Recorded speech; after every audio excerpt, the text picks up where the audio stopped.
ఏంటి ఆస్తిపాస్తులు లేవ్వా? ఆస్తి మూరడు ఆశబారడు. నీ బిడ్డను పెద్దింటికి ఇయ్యాలన్న కోరికుంది కానీ కట్న కానుకలైతే ఇయ్యడానికి డబ్బులు లేవు.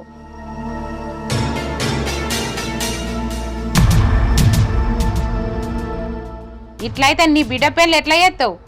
అయినా ఎందుకు కన్నారు అట్లాంటప్పుడు? మంచింట్లోకి ఇయ్యాలన్న ఉన్నప్పుడు సంపాదించుకొని బిడ్డ పెళ్ళి చేయాలన్నది లేదా? చూడండి, మా పిల్లను గొప్పింటికి ఇవ్వాలన్న అత్యాశలు మాకేం లేవు. ఏదో ఉన్నంతలో మాకు తగ్గట్టు సంబంధం చూడాలనుకున్నాం. మీ అబ్బాయే మా బిడ్డను ఎక్కడో రోడ్డు మీద చూసి ఇష్టపడి పెళ్లి చేసుకుంటాను మా ఇంటి దాకా వచ్చి చెప్పిండు. అందుకనే మేము ఒప్పుకున్నాం. లేదంటే ఏదో అత్యాశ పోయేటోళ్ళం కాదు, మేము ఉన్నంతలో బతికేటోళ్ళమే. అంతేకాదు కట్నం లేకుండా పెళ్లి చేసుకుంటా, మా అమ్మ నన్ను నొప్పించుకుంటా, నాది బాధ్యత అని అన్నాడు.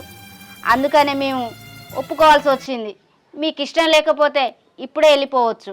ఏరా అబ్బి, ఆమె చెప్పింది నిజమేనా? కట్నం లేకుండా పెళ్లి చేసుకుంటా అన్నవా? అరే అబ్బి, కట్నం లేకుండా ఈ పెండ్లద్దు, ఈ పిల్లద్దు, అవసరం లేదు. నడు వెళ్దాంపా. నడు, చెప్పినట్టు నువ్వు నడు.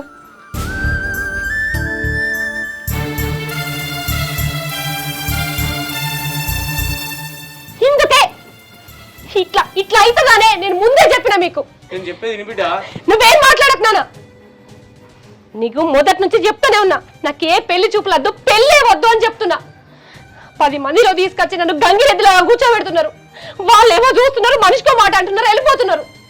ఇట్లా అవుతుందని మేము కలగన్నామా బిడ్డ? మాట్లాడకమ్మా, నాకు ఈ పెళ్ళద్దు, ఏమద్దు. జీవితాంతం నేను ఇట్లనే ఉంటా.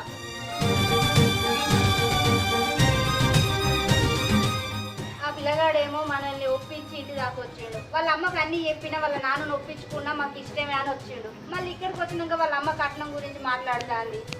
ఏంది ఇదంతా? నువ్వు ముందే వాళ్ళని అడగవా?